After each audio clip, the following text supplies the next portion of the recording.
السلام علیکم ورحمۃ اللہ وبرکاتہ۔ امید ہے آپ سب خیریت سے ہوں گے۔ اللہ تعالی ہم سب پہ اپنا کرم و فضل فرمائے اور ہمارے ملک پاکستان کی حفاظت فرمائے۔ دیکھیں جی، ہمارا ملک پاکستان دنیا کا خوبصورت ترین ملک ہے۔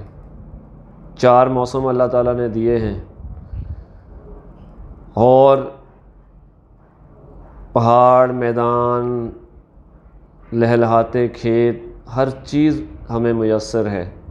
5 دریا بھی ہمیں دیے ہیں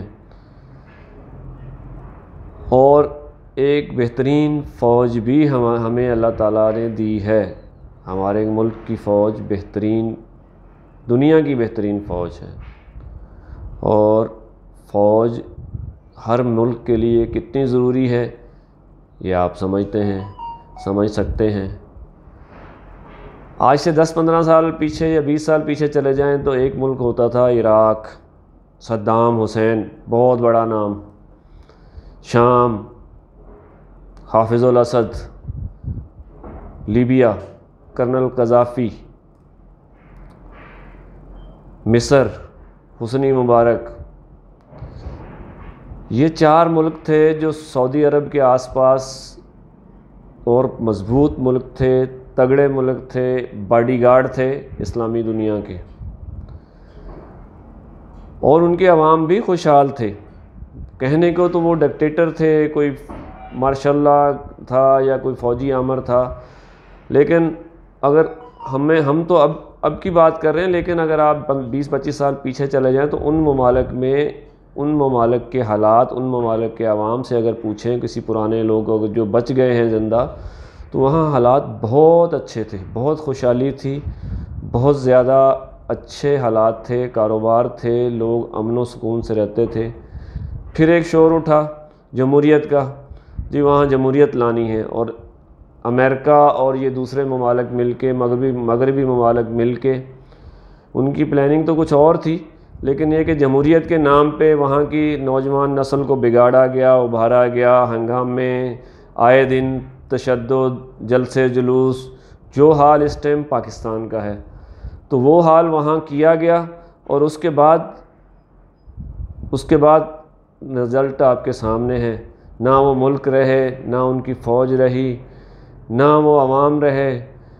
جو لیڈر تھے وہ مار دیے گئے، صدام حسین مار دیا گیا، دوسرے سارے ادھر ادھر ہو گئے، قذافی بھی مار دیا گیا، اور ان کے ملک کا جو حال ہوا ہے بعد میں، آرمی نہ ہونے سے لوگ آپس میں اتنا لڑے ہیں، کوئی مذہب کی بنیاد پر، شیعہ سنی یا کسی اور بنیادوں پر، قومیت کی بنیادوں پر، لاکھوں لوگ مر گئے، بلکہ کروڑوں لوگ آپس میں لڑ کے مر گئے۔ اور اس کے بعد جو حالات ہیں وہاں پہ، بھوک، جو سہولتیں تھیں ساری ختم ہو گئیں، جو معیشت تھی ان کی تباہ ہو گئی، اس کے بعد وہ ملک تباہ و برباد ہو گئے۔ اگر وہ آج ملک ہوتے، اگر آج صدام حسین زندہ ہوتا، تو جو حالات عرب ممالک کا یا مشرق وسطیٰ کا ہے، تو یقیناً یہ نہ ہوتا۔ یہ باڈی گارڈ تھے عرب کے، ان کو مروا دیا گیا، ختم کروا دیا گیا، اور ان کی فوج جو تھی وہ ختم ہو گئی۔ مطلب کہنے کا ہے کہ کسی ملک کے لیے فوج کتنی ضروری ہے، یہ آپ اس 10-20 سال پیچھے جا کے سوچیں، ان ملک کو دیکھیں، تصور کریں، اور اس کے بعد پھر اندازہ لگائیں۔ ہمارے ملک کی فوج جیسی بھی ہے، ہم سے ہی ہے نا، فوج کا سپاہی ہم سے ہی ہے، ہمارا بھانجا، بھتیجا، بھائی، کوئی نہ کوئی رشتہ دار، سندھی، پنجابی، پٹھان، بلوچ، اردو سپیکنگ، سرائکی، کشمیری، سب فوج میں ہیں، اور یہ اپنے ہی لوگ ہیں، اپنی ہی فوج ہے۔ اگر کچھ تھوڑا بہت معاملہ ہوتا ہے، اور کچھ تھوڑی بہت، ہر جگہ اچھے برے لوگ ہوتے ہیں، اگر کچھ لوگ اس میں تھوڑے بہت برے بھی ہوں گے، لیکن پوری فوج ہماری بری نہیں ہے۔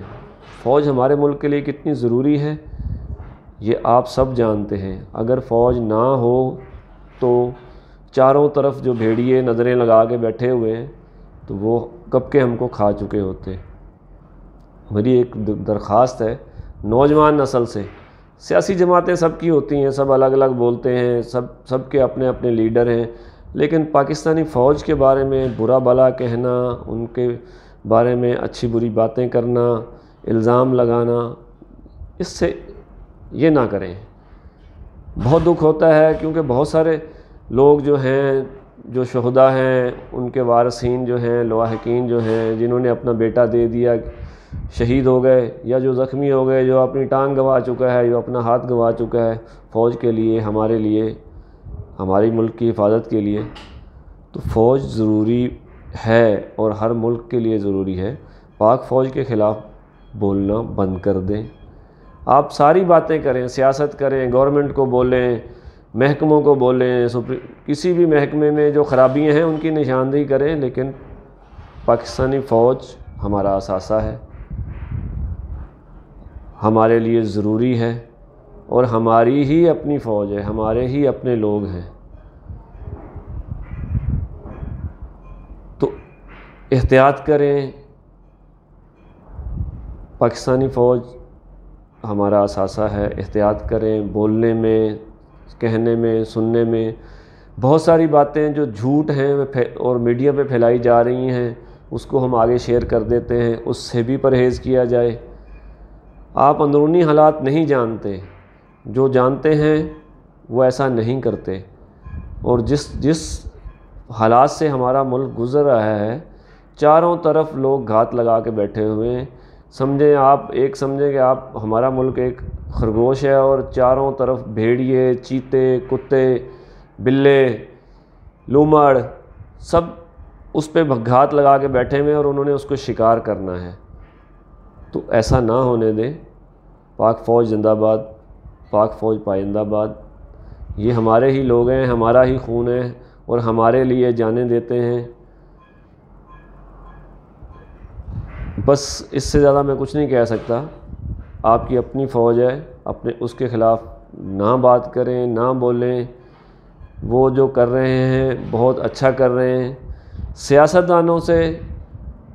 سیاستدان اپنا کام کرتے ہیں، وہ اپنا کام کرتے ہیں، لیکن آپ ایک بات یاد رکھیں، ان کے ادارے بالکل ٹھیک چلتے ہیں، اور جو پرائیویٹ سیکٹر ہے یا گورنمنٹ کے ادارے ہیں وہ بالکل تباہ حال ہیں۔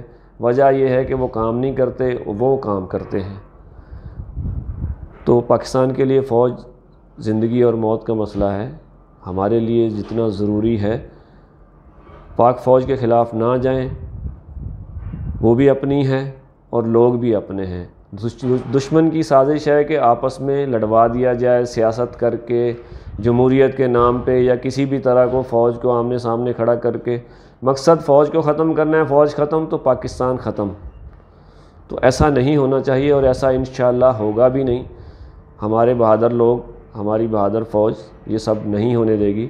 اللہ تعالی ہمارے ملک کی حفاظت فرمائے، ہمارے پاک فوج کی حفاظت فرمائے، اور دشمنوں کو نیست و نابود فرمائے۔ پاکستان زندہ باد۔